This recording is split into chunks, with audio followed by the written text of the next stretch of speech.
welcome, friends. We're back again. I've been enjoying these sessions. I'm Archbishop Dennis Golphin, and my colleague Bishop Andy Lewter is with us, and we're having these conversations regarding the church. Bishop? Yes, yes, indeed. Archbishop, thank you for inviting me to be on this platform with you. And it is our hope and prayer that those who are listening, the gathered audience of these sessions, are benefiting greatly by what it is that we have to say. I think, yeah, we have really kind of exhausted a little bit about the ancient church, where it is and what we're talking about in reference to that. So we have been talking a lot about the beginning of the church, and it would seem like that Bishop and I are skipping all over everything because this is not a academic class. We're very organized when it comes to doing our lesson plans, and we would come from one thing to the other. Right now, we're just hitting and missing because we're doing conversations, and we spent a lot of time for the first two episodes dealing with the sort of beginnings of the church. There's a lot in there, and you probably need to take some of our classes to really appreciate it, but we're just kind of highlighting and giving you bits and pieces of things. We want to take this episode and jump more toward where the church is today. Before Bishop starts, I want to say two things.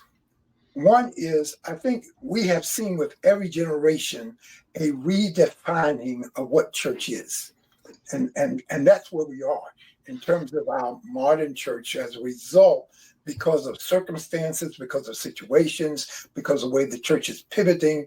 Everybody wants this. So we got one group looking back and restoring the ancient church. And then we got another group who sees that the church needs to shift from where it is today to becoming what's emerging as a future church. So we're sitting in the crossroads here of whether the church should become ancient or whether it should become futuristic.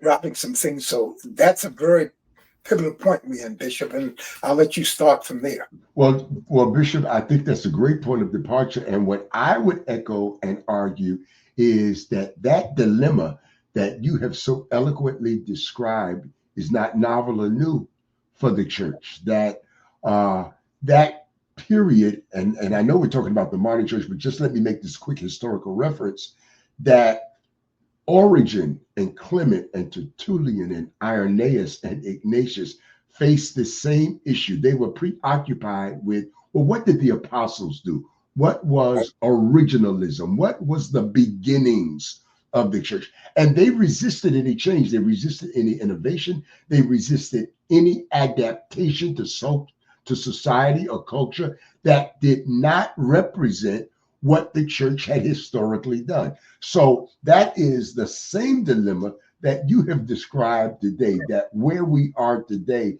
is looking at, do we become an adaptation for the future, or do we try and reach back to an earlier time?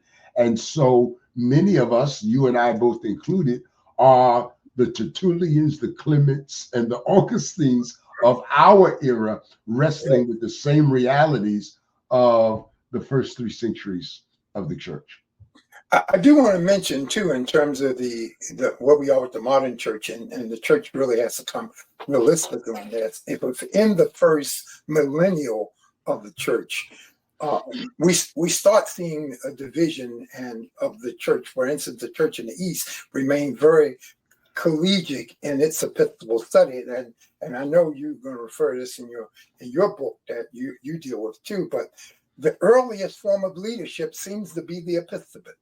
So when we talk about the episcopacy, and originally it started out, as I mentioned a lot, as collegiate episcopacy. And then when we get to the church in the West, we start dealing with a mono-episcopacy, the rule of one bishop, which is why the Western church, the Catholic Church, started having this idea of a pope, because it's one bishop in 4th century going on. But by the 10th century, the first millennia, now we have the church shifting in its geographical location because it's expanding in what we call the Eastern Church and the Western Church. Yeah, and that had a lot to do with whether or not it was arrogance or ego. But the church in the West and the bishop of the West, or the bishop of Rome, sought supremacy over the other patriarchates. He sought supremacy over Alexandria and Antioch and Constantinople. Jerusalem no longer existed after 70 AD, but there was this almost a superiority complex that the Pope or the Bishop of Rome attempted to exert over the other centers of Christianity around the world. And there was a resistance to that.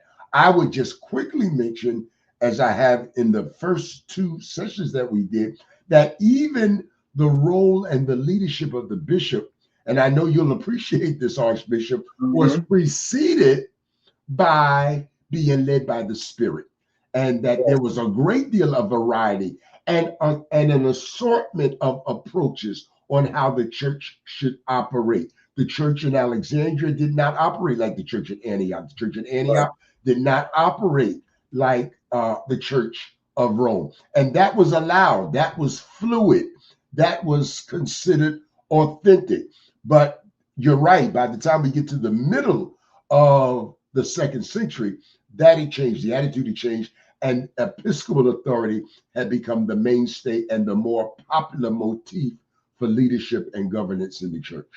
Now, see, that's why they stopped using that term in the sense Catholic, because as you said, they start developing their own styles by culture and so forth. When originally, when they came up with this term Catholic, it was that everything would be done the same way, no matter what the location.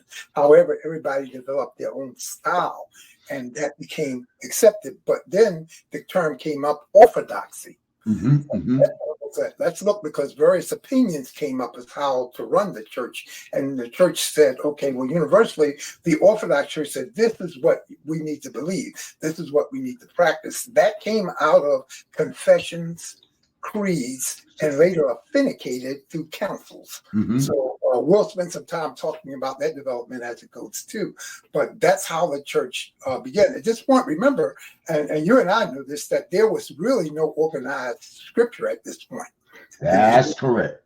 Yes. And so we're only looking at the writings of all of these writers and various writings around. The church had not got to the point of what we call canonizing the text until close to the end of the 3rd century. So we've got all of these teachers that were coming around, and they were making claims about, and the main argument, of course, in the first 4 or 5 centuries was the Christological argument. In what sense was Jesus really God? Now, how do we get this God-man concept together? How much percentage of him was God? How much percentage of him was man? And how did this work out? How did we not know that this was God? How did we miss that God was right in the midst of us? The church wrestled with it. And they wrestled with it almost, Archbishop, as a part of a conversation and a dialogue with the Greco-Roman world. Because the idea, watch this, the idea of a being being part God and part human was not novel or new.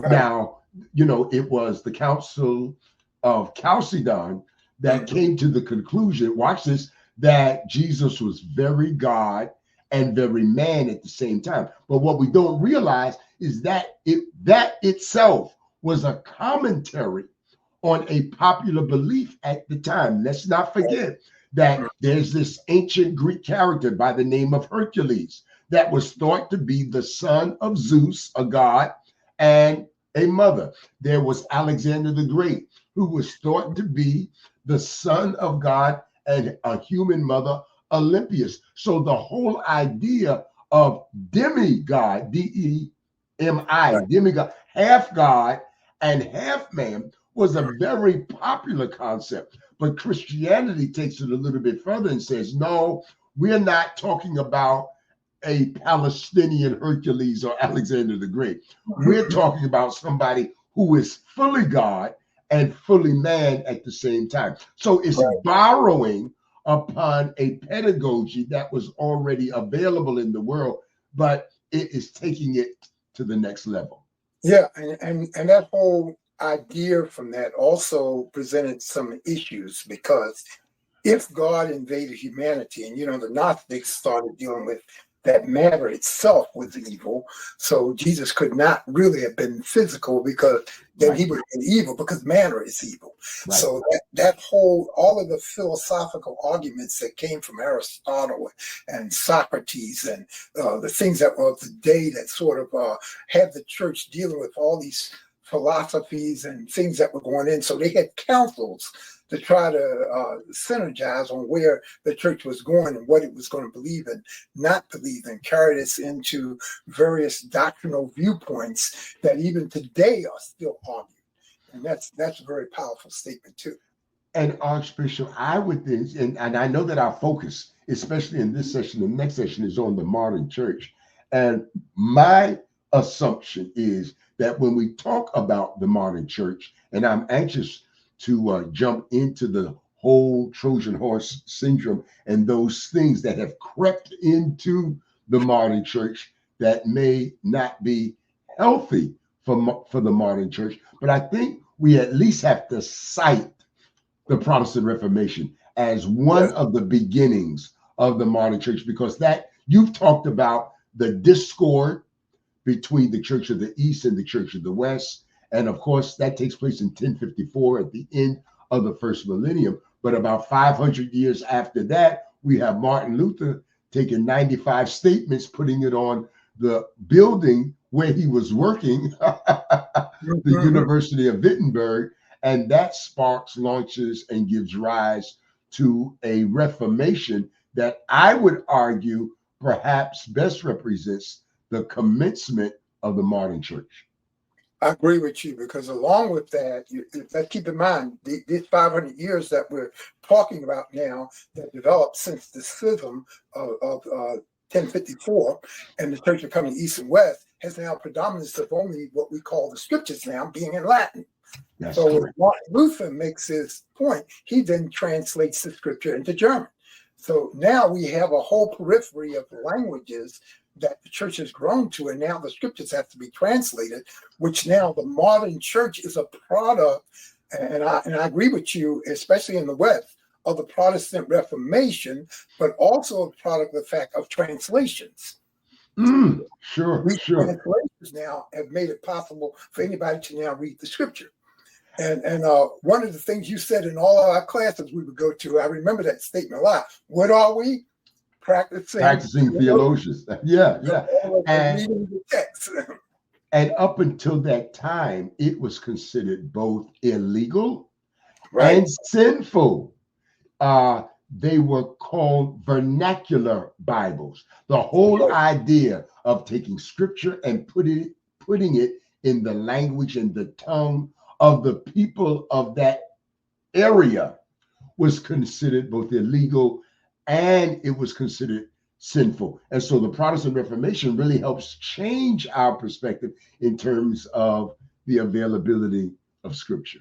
Well, here we are. Look at this point when we look at this whole idea of the church. The church started out being a persecuted church. By the time we get to the Middle Ages, the church is now the persecuting church. That's right. So we come from being the persecuted church to the persecuting church. So we just celebrated October 6th of William Tyndale, who gets strangled and hanged because he translated the scripture. Watch the spirit here. To English, yeah. His prayer is that God would open the eyes of the king in 1536. In 1611, we now have the first English authorized translation of the Bible by King James. Sure. So, Bishop, am I wrong in thinking just as renewal and revival movements at times have sought to go back to their ancient past, many of the denominations and the reformations that we're seeing sponsored today, are they attempting to go back to our reformational beginnings, or are they seeking to go back beyond that to an earlier time frame? My concern is I am seeing literally reformation. It appears to me every day, every week, there's a new reformation. I'm not sure that it is tied to a authentic search for truth as much as it is tied to vanity and ego, because folks just want to be in charge.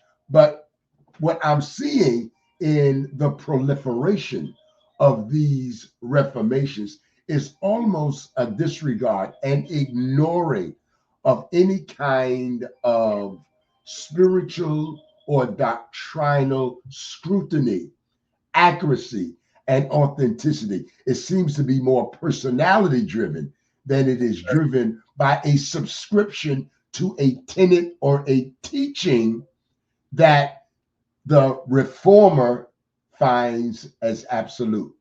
Well, I think, Bishop, what's happening is that we've got a lot of people marketing things that are really not, they don't really understand what they're talking about. We only talk about the Protestant Reformation because that was a major change within the Western Church. The things that happened in terms of the doctrine, the government, and the leadership all changed the whole context of the church. We haven't had a Reformation like that. There's been no Reformation since the Protestant Reformation. We talk about awakenings, and those awakenings that you mentioned were something that expanded and took the church from the awakenings to the Pentecostal experience with Azusa Street in 1906. Those things are awakenings, but a Reformation, so today when somebody talks about they have a Reformation, what are you doing? What have majorly you changed the global universal church to? What has shifted in your Reformation other than your group? So what we have today is really fellowships and not necessarily reformations or what they call themselves, because they have not done the major shifting that a reformation would be used for. Many of them may better have been called the rebellion, but the Reformation, but even those have been put down. But I think because people don't really historically, exegetically, and understand what really eschatology is, and understand what ecclesiology is in terms of the church, we just come up with these grand ideas to do something different. And like you said, they're mostly personality driven, which is one of my Trojan horses in my book on the Trojan horse.